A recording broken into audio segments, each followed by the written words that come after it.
আমার 2 মেয়ে আছে। বড়টা মানে যার 12 বছর বয়স, সে পুরোপুরি নরমাল, সব ঠিক আছে।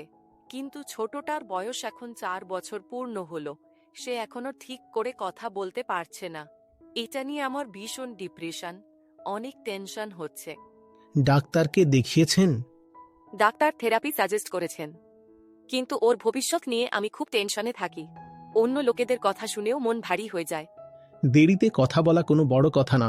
আপনি কেন এত চিন্তা করছেন? ডাক্তার কি বলেছেন? ডাক্তার থেরাপি করানোর জন্য বলেছেন। শুধু লোকেদের কথা শুনে আর ওর ভবিষ্যৎ নিয়ে চিন্তা করে মন খারাপ হয়। বাচ্চাকে স্বাভাবিকভাবে বড় হতে দিন। হ্যাঁ, ডাক্তার যদি বলে থাকেন গভীর কোনো সমস্যা আছে, তাহলে আলাদা চিকিৎসা হবে। না না, ওর পুরো বডি চেক আপ হয়েছে। সব ঠিক আছে তো?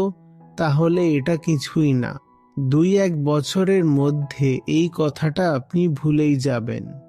কিছু বাচ্চা খুব তাড়াতাড়ি কথা বলতে শেখে, আবার কিছু বাচ্চা একটু দেরিতে শেখে। আপনি যদি ওর উপর বেশি চাপ দেন, সেটা ওর জন্য ভালো হবে না।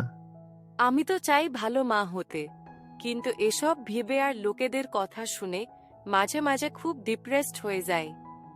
ভালো মা হতে হলে আগে ভালো মানুষ হতে হবে। মা হওয়া তো শরীরের ব্যাপার, কিন্তু ভিতর থেকে বড় হতে হয়, তবেই বাচ্চাদের ঠিকভাবে বড় করা যায়। নইলে তো বাচ্চা জন্ম দেওয়া শুধু শরীরের কাজ। যত আপনি জানবেন শিখবেন, ততই বাচ্চাদের ভালোভাবে গড়ে তুলতে পারবেন। না হলে তো কেবল মমত্ব রয়ে যায়, আর মমত্ব দিয়ে সবসময় সব হয় না। সেটাই তো। ধন্যবাদ আচার্যজি।